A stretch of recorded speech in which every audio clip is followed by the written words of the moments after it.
We are working on finding the area between two curves, and our normal instinct is to use vertical rectangles, an infinite number of them, and that would work fine over here where I've drawn this rectangle, but you can see the problem is if I continue these rectangles across, this rectangle does not go from the blue function to the red function. It goes from blue to blue.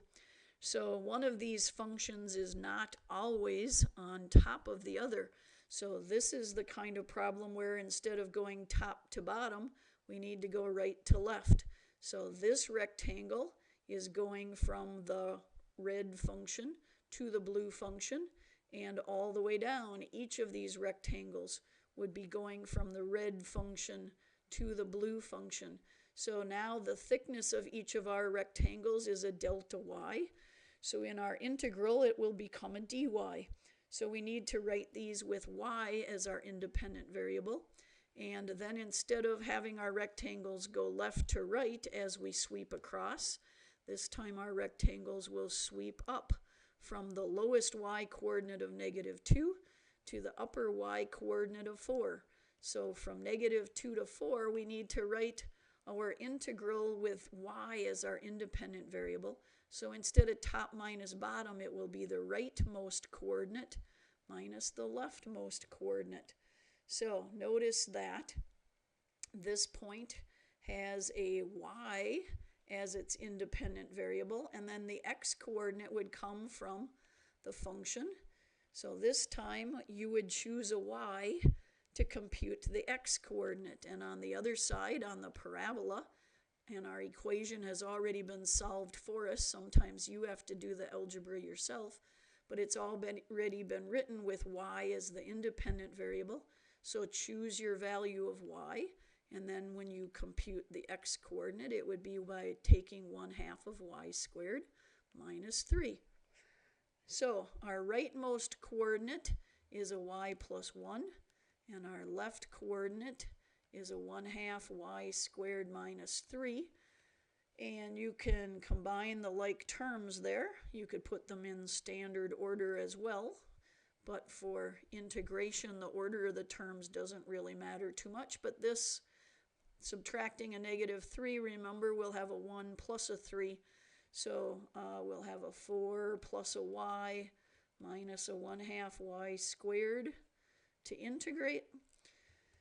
And if it's in a calculator section, let your calculator do the work here, but we could actually do our antiderivative for, oh that's habit, for y. And then we'll raise this exponent to a 2 and divide by it. We'll raise this exponent to a 3, and divide by 3 means multiply by 1/3 from -2 to 4. So I do some arithmetic here. Substituting the 4, it looks like I'll have a 16 plus 8 minus 64 over 6, or 32 over 3 if you wish to reduce that right away. And then substituting -2, we'll have a -8 and a +2 and a 8 over 6. So again, I could reduce to 4 over 3. And then we could combine these terms. So here we have a -32/3, and when we distribute, we'll have a -4 more. So -36 over 3 works out nicely to be a 12. So now we've just got all integers to combine. So do some arithmetic here, and I think we'll get 18. If we knew the units, then we would be obligated to label it. We don't actually know the units. It certainly is fine if you put the generic word unit squared, but just 18 would be acceptable here, since we were not told any specific units. In question 2, we need to label our own graph here, but clearly we know these functions well. So let me make the sine wave. So we know this is pi and 2 pi, amplitude of 1 and -1 for that minimum point. And let me switch colors here for our cosine function and make sure I get my points in matching positions here. So there's our cosine graph. And I'll go back to the blue here. And label this as our sine wave. And our integral goes from pi over 4 to 5/4 pi. Well, those are the intersection points. We know on the unit circle that x and y at pi over 4, the x and y coordinates are the same, 1 over the square root of 2. Or if you rationalize them, square root of 2 over 2. So use whichever form you're most comfortable with. And at 5/4 pi, that is the intersection here. Whoops, sorry, that's not 5/4 pi. That would be 7/4 pi. Let's try 5/4 pi is over here. So our x coordinate would be negative, and our y coordinate would be negative at 5/4 pi. All right, so we know that these are our intersection points. So pi over 4. And then whether you like it with the pre-rationalized or the rationalized form, your choice. They would both be acceptable, so I'll do one of each here. So you see your choice. All right, so notice that the blue function is always on top of the red function, so there's no reason here that we would switch to horizontal rectangles. So we would stick with dx as our thickness. And the points at the top of the rectangles are from the sine wave, and the coordinate at the bottom of each rectangle would be from the cosine function. So we can simply find the area between those two curves from pi over 4 to 5/4 pi. The top function minus the bottom function, remember, is all there is to it. So our top function is sine of x minus the bottom function cosine of x, and then we put a dx here. And our antiderivative, sine is not the derivative of cosine, but it is the derivative of negative cosine. And negative cosine is not the derivative of sine, but it is the derivative of negative sine. So we can leave both negatives there and evaluate from pi over 4 to 5/4 pi, or you could factor a -1 out in front and have these both be positive. Your choice. We just have to be careful here about plus and minus signs. All right, so I'll use this factored form here. So when we put 5/4 pi, we know at 5/4 pi that our coordinates are both negative. So whether you want to have them rationalized, square root of 2 over 2, and then at pi over 4, oops, those are both negatives, so that's correct.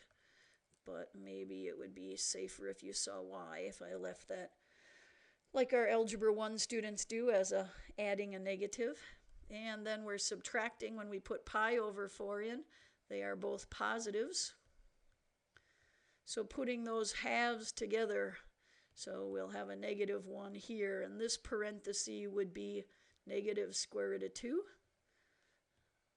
And this parenthesis would be positive square root of 2, but it's got a subtraction sign in front of it. So let's be very careful here. We've got negative, oops, sorry. Let me get back here. We've got -1 and -2 square root of 2. So I think our answer will be positive 2 square root of 2. And again, we don't know the units, so if you want to just label generically, that would be fine. All right, question 3. Again, we're asked to sketch a graph. And again, y is our independent variable. So do you recall that's your sideways parabola here? This is our x equals y squared graph. And then y equals x squared is our vertical parabola. This is our normal. We're used to thinking of that parabola. So right away, I wish I had left a bigger gap there. So I'm going to kind of fix my curve. so that we see that what we're looking for is this area in between here. So we need to find the intersection point of these two curves. Well, I think by observation we might just know that 1, 1 is the point there, but if we did these two functions together, and then this blue function, we could write it backwards as y is equal to the square root of x plus or minus the square root of x. And then when we substitute, use substitution when the y's are equal, the square root of x is equal to x squared, means if you square both sides, x has to be equal to x to the fourth. Not the only way to do that. X to the fourth minus x has to be 0. X cubed minus 1. So there's the long way about it. There's your long algebra method. Set these and we know that we get the two intersections. X could be 0 or x could be 1, and this gives us imaginary roots. So that does not give us any additional intersections. So you need not show this algebra if you know the two intersection points are at 0, x equals 0, and x equals 1. So the area between these two curves is simply, always give me a Riemann rectangle here. So on the blue curve, we want to rewrite this so that x is our independent variable. So we want to solve this backwards, take the square roots of both sides. So this point would be x square root of x. The point down on this graph, down on this part of the curve, would be x negative square root of x. But we're only interested in the first quadrant region here between these two. So then we need this red point, and this red point is easily labeled as x comma x squared. So our integral is sweeping from left to right as we have done before. So our integral will go from one intersection point to the other, 0 to 1. And our rectangles are vertical, dx rectangles. So we want the top coordinate minus the bottom coordinate. And the top coordinate comes from our blue function, and that has the square root of x as its y coordinate, or x to the 1/2 if you prefer. And our red point at the bottom was x squared. So we can integrate. There's the area between our two curves. This is x to the 1/2, so I'll raise the exponent to 3/2 and divide by it. And I'll raise this exponent to 3 and divide by it. And easy to evaluate because we're going from 0 to 1. So we put 1 into our function and we'll have 2/3 minus 1/3, and we put 0 in and we'll have a 0 minus a 0. So we simply come up with 1/3 square units is the shaded region between these two curves. So it is this yellow shaded region between the two curves in quadrant 1. All right, and in question 4, we have an inverted parabola here. So let me get back to a color here. So we see that our y-intercept is at 12 and our parabola is upside down. So I'm not making a very careful sketch here, but I think that's a common function you all should know. And then we've got the parabola that is right side up with its y-intercept at -6. And we need to find out where do these two parabolas intersect. So this is y equals x squared minus 6. And notice that if we want this shaded region between, let me grab that highlighter again, we want all of this yellow shaded region. So we want our rectangles, our Riemann rectangles, to go from one function to the other. So again, vertical is our normal go-to idea. That's where we've started, and most of the time it's probably going to be more common. Notice that anywhere across, if I drew more of these thin black rectangles, it would always go from the red graph on top to the blue graph on the bottom. So this coordinate on our top function, our y coordinate, comes from our red graph. And this point at the bottom of each rectangle would come from our blue graph. And all we need then to find our area is how far does our integral range. So we need to find these intersection points. And it might be obvious. You can do a guess and check method. Or you can go ahead and do the algebra. Look at our two equations are both y equals.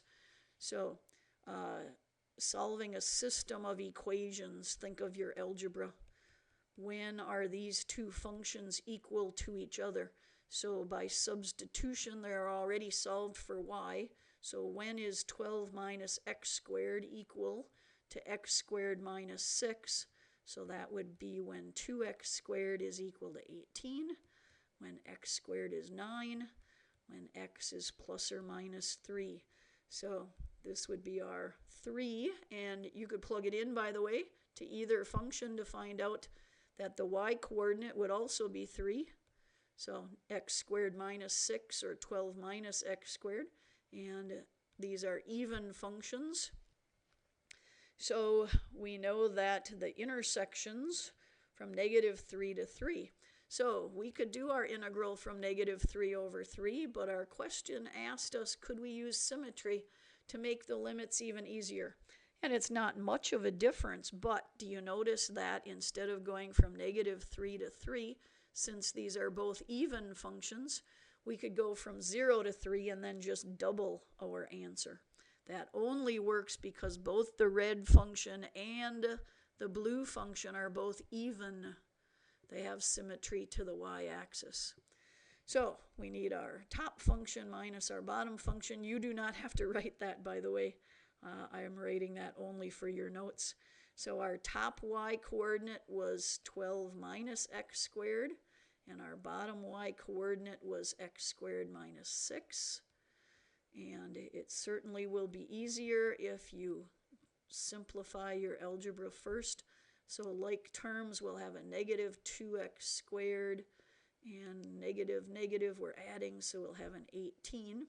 And by the way, you might wish to bring another 2 out of this integrand, or even a -2, your choice. Completely optional, but let me show you that just for sake of the integration. The arithmetic, if you think that makes the arithmetic a little simpler, completely optional. So now I would raise that exponent to a 3 and divide by it. And this will become a 9x to the first from 0 to 3. So you can see why this is a little easier. Putting 0 in the arithmetic, those terms will both be 0. So -1/3 of 27. So we're back to a -9 there and a positive 27 there.